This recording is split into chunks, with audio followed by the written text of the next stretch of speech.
नाजरीन, इख्तियार वली साहब, आपने ब्रेक से पहले ये बात कही कि कुछ ऐसे लोग हैं पीटीआई के अंदर जो नहीं चाहते कि महमूद खान अचकज़ई साहब को अपॉइंट किया जाए एज लीडर ऑफ अपोजिशन। तो मुझे ब्रेक के दौरान ही मैसेजेस आने शुरू हो गए कि जी ये कौन से ऐसे पीटीआई के लोग हैं। तो आप बताना पसंद करेंगे कि किनको इस बात का एतराज़ है?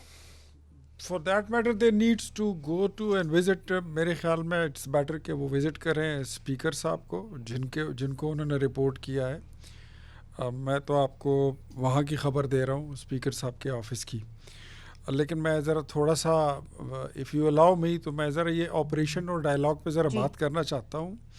आज भी सुहेल अफरीदी साहब की बातें जी सर, उसके हवाले से एक सवाल भी सुन ले, चूँकि आपने कहा कि रियलिटी है कि जी अब सियासत जो मिलिट्री है वो भी पॉलिटिकल डायलॉग करेगी और जुडिशरी भी। तो सर फिर ये बता दीजिए कि रियलिटी तो ये भी है कि उन्होंने ओथ्स लिए हुए कि वो सियासी मुदाखलत या सियासी बातचीत नहीं करेंगे। तो फिर उस रियलिटी का हम क्या करेंगे? मैंने तो कह दिया कि आइन में ऐसी गुंजाइश नहीं है। मैंने तो कामरान मुर्तज़ा साहब की स्टेटमेंट को एंडोर्स किया। आप मेरे ख्याल में मेरी बात को समझी नहीं है कि फ़ौज ने अपने आप को अलग थलग कर लिया है। बात इनको अगर करनी होगी पॉलिटिकल पार्टीज से करनी होगी। जहाँ तक when it comes to the peace dialogue या पीस के मुतालिक जो जितना ये बातचीत आजकल चल रही है, तो सुहेल अफरीदी साहब को ख़ुद नहीं पता कि वो ख़ुद कहाँ पर खड़े हैं। जिस सूबे में वो आज तक वो ये नहीं कह सकते हैं कि वो जो दहशतगर्द तंजीमें हैं वो उनके साथ खड़े हैं या उनके मुखालिफ सिमत में खड़े हैं। वो तो कहते ही नहीं है। आपने कल भी देखा होगा कि जो हुकूमत के तर्जुमान हैं वो कहते हुए कितने कतराते हैं इस बात से कि वो ख़ुद कहाँ पर खड़े हैं। तो सबसे पहले तो ये अपनी पोजीशन क्लियर करें। हाँ, ऑपरेशन ज़्यादा हुए हैं, लेकिन जिस तरह कामरान भाई ने बात की, ये दुरुस्त फरमा रहे हैं कि रिज़ल्ट ओरिएंटेड जो है ऑपरेशन होने चाहिए। जब तक मसला ख़त्म नहीं होगा, जब कोई मरज़ लाहक हो जाता है तो आपको सर्जरी आफ्टर सर्जरी भी करनी पड़ती है, दवाई भी बदलनी पड़ती है, दवाई का डोज भी बढ़ाना पड़ता है, लेकिन अमन जो है वो एट एनी कास्ट कायम करना होगा। मैं इस वक्त अरबाब शेर अली साहब मेरे भाई बैठे हुए हैं, यही अपनी जमात की पोजीशन जो है वो क्लियर कर दें कि ये लोग कहाँ पे खड़े हैं। Are they standing with Pakistan या ये पाकिस्तान की मुखालिफ कुव्वतों के साथ खड़े हैं। बात सीधी है, डायलॉग की बात है। तो डायलॉग जो है, तो डायलॉग बिल्कुल बड़ी अच्छी चीज़ है। पॉलिटिकल पार्टीज के पास होता ही क्या है, डायलॉग होता है। पॉलिटिकल कारकुनों के पास क्या होता है, एक नारा मस्ताना होता है। लेकिन पाकिस्तान तहरीक इंसाफ, मुझे आप बताइए कि इनके डायलॉग किसके साथ हुए हैं, ये डायलॉग किसके साथ करते हैं?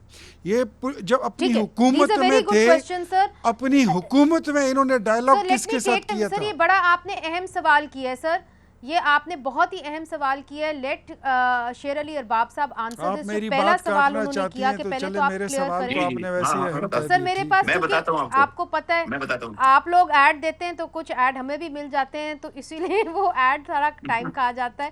तो वो मैं बस चाह रही थी कि वो आपका सवाल का जवाब जरूर दें। जी शेर अली अरबाब साहब, दो सवाल जो इख्तियार वली साहब जो हैं नौशेरा के हैं, हमारे मोहतरम हैं। हम उधर ही खड़े हैं जहां आप खड़े हैं, बिकॉज जो अमन जलगा हुआ था उसका अलामिया हमने भी साइन किया था, आपने भी साइन किया था, हर जमात ने साइन किया था, उस पे हम सबका कंसेंसस है। तो हम उसी अलामिया के पीछे खड़े हैं जिस पे आप भी खड़े थे, आपकी पार्टी भी, सारी पुख्तूनख्वा की पार्टियां। मुझे नहीं पता पंजाब में पीएमएलएन का क्या स्टांस है या उनकी फेडरल गवर्नमेंट का क्या स्टांस है। खैबर पुख्तूनख्वा की सारी पार्टियों का जो स्टांस है वही तहरीक इंसाफ का भी स्टांस है, पहली बात। दूसरी बात, अरबाब साहब, लेकिन आपके इंफॉर्मेशन मिनिस्टर जो है वो कुछ और कहते हैं। अब मुझे बात करने देना। खैर सर, मैं सिर्फ बस कंक्लूडिंग कर दे, मेरे पास चंद सेकंड ही रह गए हैं।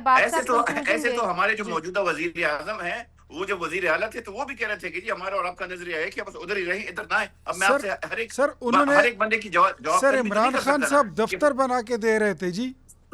देखें, अब मैं हर एक सियासतदान की, आपकी पार्टी का आपसे जवाब तलबी नहीं कर सकता ना, तो मुझे जरा अब जवाब देने दे, मेहरबानी होगी आपकी। एक बात तो ये है, हाँ मैं कंक्लूड ही कर रहा हूँ। देखें, जो हमारा वो है दहशतगर्द, जिस फॉर्म में भी हो, दहशतगर्दी जिस फॉर्म में भी हो, टीटीपी हो, अहरार हो, जो भी हो, हम उन सब के मुखालिफ हैं और हम कभी उसके साथ ये कहना किसी का कि जी आप पाकिस्तान के साथ खड़े हैं, दहशतगर्दी के साथ खड़े हैं, ये तो हो ही नहीं सकता। हमारे पास तो पब्लिक मैंडेट है यहाँ पे, हम तो ये अफोर्ड ही नहीं कर सकते कि हम कहें कि नहीं जी हम। लेकिन ये बात मैं जरूर कहूंगा कि अगर ऑपरेशन होने हैं तो अफवाज को, इस सूबे की आवाम को ऑन बोर्ड लेना होगा। उसके बाद अगर कोई कार्रवाई करती है, अगर नहीं करेगी तो वही होगा जो 22 ऑपरेशन में हुआ। सर ऑन बोर्ड उनको लिया जाता है जो इसके मुखालिफ होते हैं। साहब, इख्तियार साहब, आई एम सो सॉरी, मेरे पास वक्त बिल्कुल खत्म हो गया। कामरान मुर्तजा साहब, आपका भी बहुत बहुत शुक्रिया। नाजरीन, जो भी फैसले हों, हम तो दुआगो हैं कि पार्लियामेंट जो है वही ये फैसले करे। ये जो सियासतदान आज हमारे साथ बैठे हुए हैं, मुंतखब नुमाइंदे हैं, लोगों की पल्स को जानते हैं, वही ये फैसले करें तो मेरा ख्याल है कि पाकिस्तान के लिए भी बेहतर होगा। मुनीज़ जहांगीर को इजाज़त दीजिए, खुदा हाफिज़।